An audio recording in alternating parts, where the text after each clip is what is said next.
Já pensou em fazer uma faculdade livre de ideologia e com ensino de qualidade? Conheça a Católica de Anápolis, com mais de 17 cursos em EAD para que você possa estudar em casa cursos de qualidade e livre de doutrinação. Acesse catolicadeanapolis.edu.br e descubra um mundo novo esperando por você.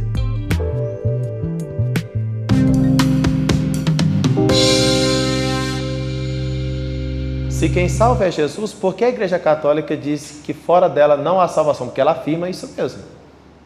Ela afirma isso mesmo.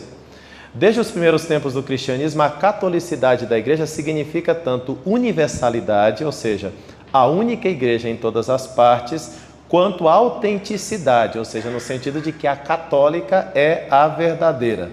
Durante a Idade Média, a catolicidade, no sentido de universalidade extensiva, foi aumentando, a tal ponto que no Concílio de Latrão, Concílio IV de Latrão, que é do ano 1215, vai aparecer o famoso axioma, extra ecclesiam nulla salus, fora da igreja não há salvação. Agora, mas isso é de 1215. Não, isso é do século III. Vamos voltar então atrás, né? Cipriano de Cartago morreu no ano 258 e deixou uma obra assim, que se titula assim, A Unidade da Igreja Católica. Ele morre no ano 258, logo ele tem que escrever isso antes, né? Vamos colocar no ano 250. É porque é difícil datar obras antigas, pessoal. Assim, exatamente, né? É complicado esse assunto. Mas tudo bem, lá pelo ano 250, olha só o que São Cipriano escreve. Quem estiver fora da igreja só se salvaria se alguém dos que ficaram fora da arca de Noé tivesse escapado. E diz mais Cipriano de Cartago: torna-se adversário de Cristo quem rompe a paz e a concórdia do Cristo, porque ajuntar fora da igreja é dispersar a igreja de Cristo. Continua ele. Quem crê nessa verdade fundada na certeza divina e adere aos mistérios celestiais, não abandona a igreja ou dela se afasta por causa da diversidade das vontades que se entrechocam. Quem não mantém esta unidade, não mantém a lei de Deus, não mantém a fé no Pai e no Filho, não conserva nem a vida, nem a salvação. Duro, né? São Cipriano de Cartago. 258. Bom, mais tarde, graças ao Concílio Vaticano II e à nossa mentalidade ecumênica, né? A gente então ficou mais bonzinho. Porque antigamente a gente era muito duro nessas questões. Fora da igreja não tem salvação, então se vira. Só que com o tempo a gente foi ficando mais bonzinho, e a gente entendeu que o dogma da salvação fora da igreja, ele podia receber uma interpretação mais benévola. Como é que a gente pensa hoje? Concílio Vaticano II, Lumen Gentium número 13, Lumen Gentium 14, faz uma bela interpretação desse dogma. Olha só que bonito. Fora da igreja não há salvação, ok. Mas olha a interpretação. Já que toda a salvação vem de Cristo, e Cristo sempre leva consigo a igreja que é o seu corpo, logicamente a afirmação continua válida. Fora da igreja não há salvação. Mas, e o Concílio Vaticano II deixa, mas não. E, né, a conjunção não é adversativa, né? E, diz o Concílio Vaticano II, não... Concílio Vaticano II, que o pessoal fica falando mal dele, Lumen Gentium 14, diz assim: não podem salvar-se aqueles que, sabendo que a Igreja Católica foi fundada por Deus, por meio de Jesus Cristo, como instituição necessária, apesar disso não quiserem nela entrar ou nela perseverar. Lumen Gentium 14, concílio moderníssimo, né? Para dizer que eu estou citando o Concílio de Trento aqui, né? Essas antiguidades, né? Concílio bem moderno, né? Mas também afirmou: aqueles, portanto, que sem culpa, importante isso aqui, hein? Aqueles que sem culpa ignoram o Evangelho de Cristo e sua igreja, mas buscam a Deus com um coração sincero e tentam, sob o influxo da graça, cumprir por obras a vontade de Deus, por meio do ditame da própria consciência para conseguir a salvação eterna, então poderão salvar-se.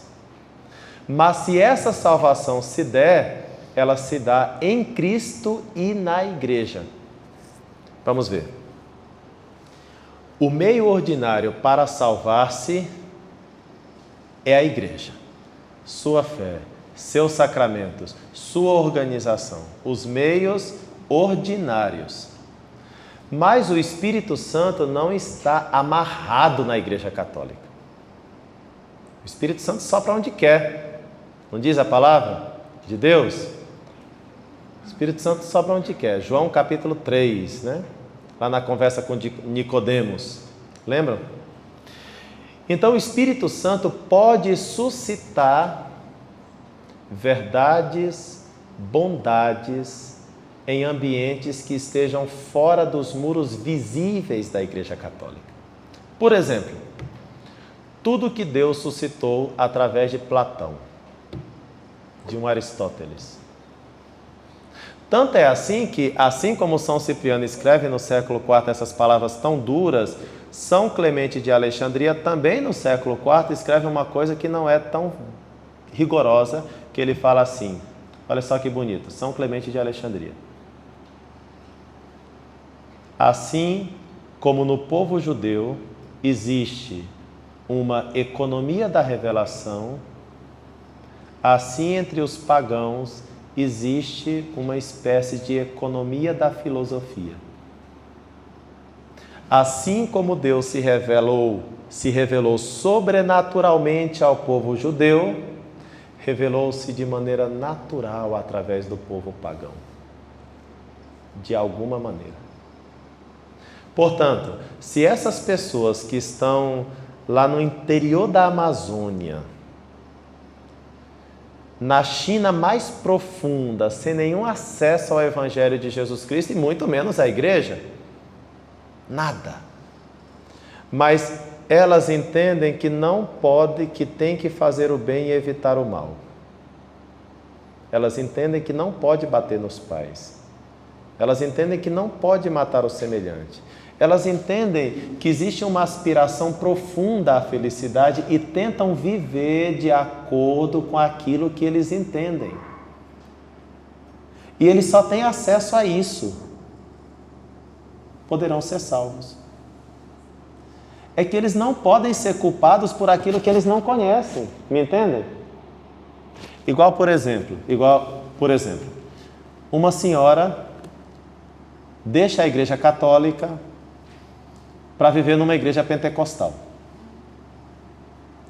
Só que assim, ela é uma senhorinha que não teve muita formação. Ela não entendeu muito bem a igreja católica.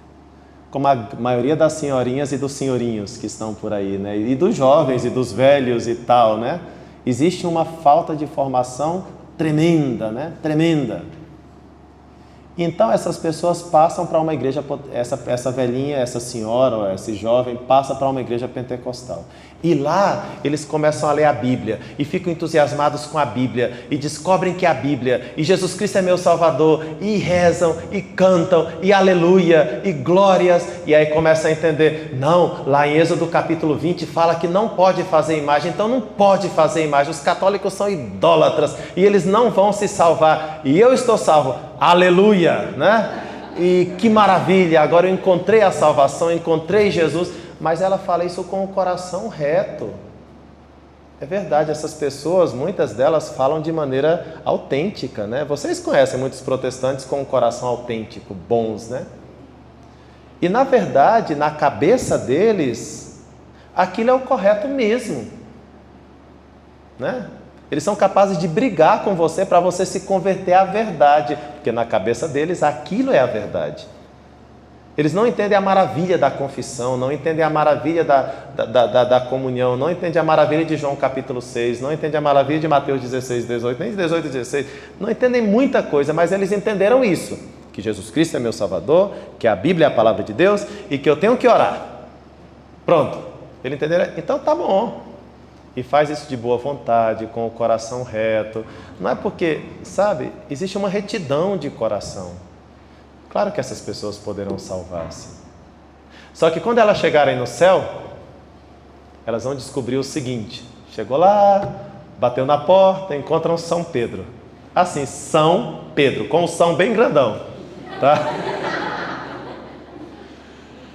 Quando São Pedro abrir a porta do céu, vão encontrar Nossa Senhora com os braços abertos. A mãe de Jesus, que está lá.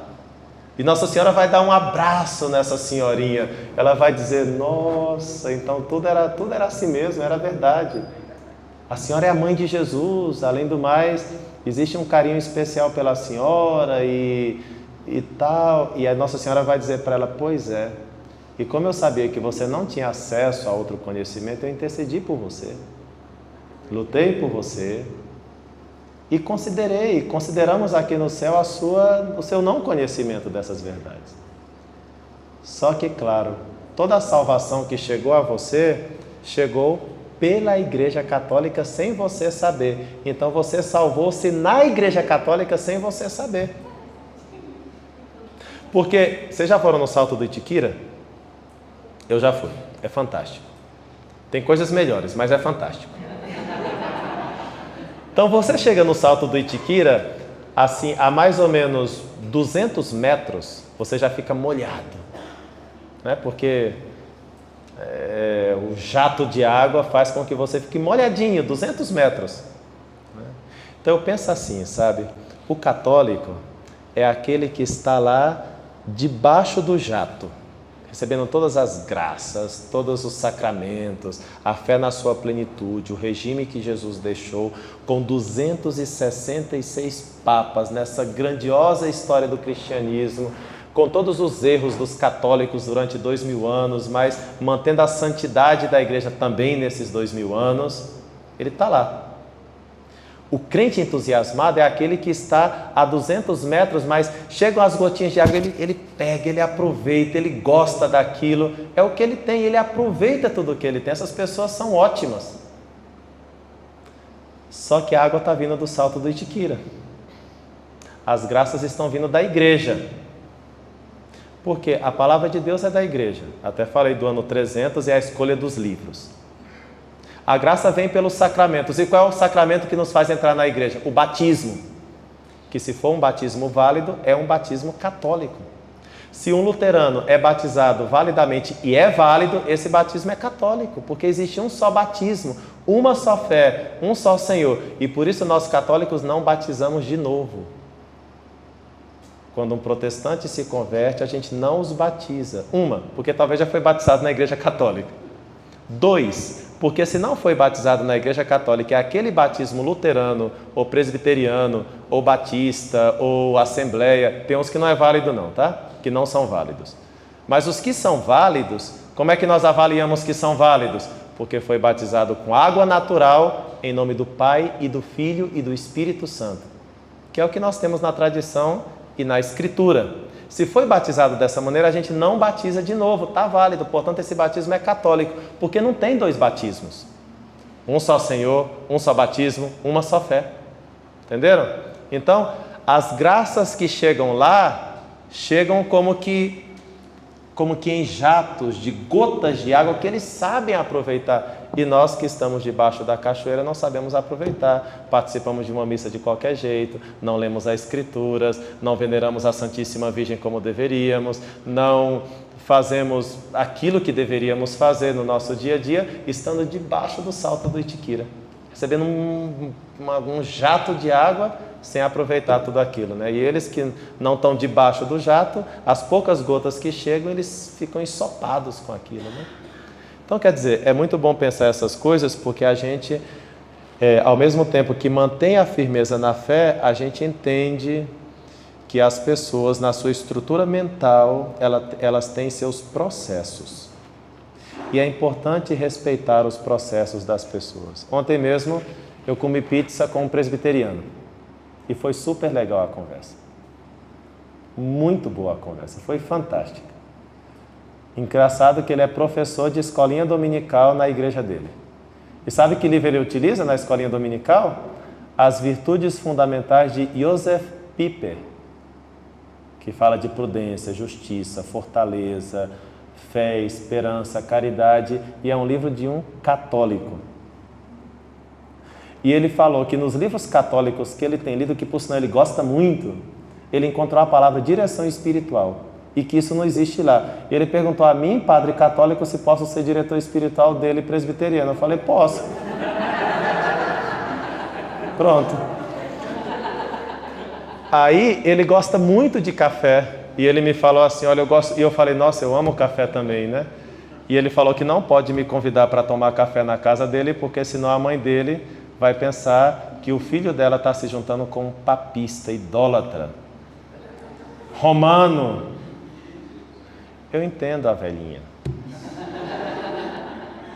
É tudo que ela sabe, é tudo que ela conhece, e ela pensa que ela está certíssima.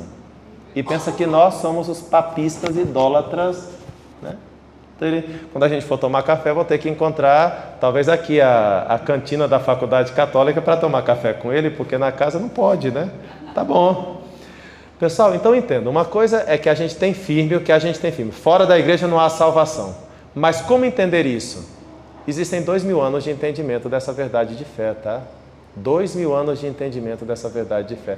E a gente leva em conta os processos pelos quais as pessoas passam. Nós não somos mente fechada, quadriculada e acabou. Nós não paramos no século III. A igreja continuou. São 2000 anos de vida cristã católica que nós temos. Então, olha, nós os católicos temos que ter uma capacidade enorme de compreender os outros. Enorme. Por quê? Porque nós estamos assentados na verdade, não temos que ter medo de nada. Porque quem está com a verdade não precisa temer, muito pelo contrário, vai com segurança, vai com caridade, vai com compreensão, entende a todos, abraça a todos, está com todos. E quando te chamarem de papista idólatra, dá um sorriso e continua rezando pela pessoa, continua acreditando na pessoa, pede que essa pessoa entenda mais e mais e mais. Não é para ficar magoado, não é para ficar chateado, muito pelo contrário, agradece a Deus, porque quando falarem mal de você e tal, né, a bem-aventurança lá de Mateus capítulo 5, então, bendito seja Deus. Então assim, eu acho que a gente tem que tirar qualquer espírito de vitimismo, né? Quem está com a verdade não tem o que temer, vai ao encontro das pessoas sem nenhum problema, né? Então, isso vale para tudo, né? Quando a pessoa está seguro do que crê e tem convicção do que crê, não tem que ter medo de diálogo com ninguém, nem sobre nada, né? E, enfim, as pessoas vão fazendo os seus processos. Eu tenho 15 anos de padre, já muitíssimas pessoas que eram de outros credos, confissões, através das minhas mãos, já voltaram para a Igreja Católica, mas não porque sou eu, né? Eu sou apenas um ministro de Cristo e, portanto, é Cristo através de mim. Portanto, eu posso contar sem nenhum orgulho, porque é Cristo que faz, não sou eu que faço. Então, está tranquilo, né? E através de vocês também, pessoas que vão fazendo os seus processos interiores. E esses processos interiores vocês têm que aprender a respeitar. Quando a pessoa fala assim, olha, evangélico, fala assim, eu sei que Maria é a mãe de Jesus. Tem evangélico que já chegou nesse nível, né? Eu sei que Maria é a mãe de Jesus, não desrespeito Maria, eu não rezo para ela, mas eu não desrespeito também, porque como é que eu vou desrespeitar a mãe de Jesus? Nós temos que valorizar isso aí. Sério? É o nível no processo dessa pessoa. Essa pessoa está fazendo o seu processo interior. Onde é que Deus vai levá-la? Há pouco tempo eu fiz a profissão de fé da Natália, né? Natália está aqui. Ela era evangélica e virou católica 2 semanas. 2 semanas, né? Ela tem seus processos interiores. Muito bem. Quer dizer, são coisas que Deus nosso Senhor faz na alma e nós temos que estar atento ao que acontece nas almas. Nas almas. Porque a verdade é objetiva.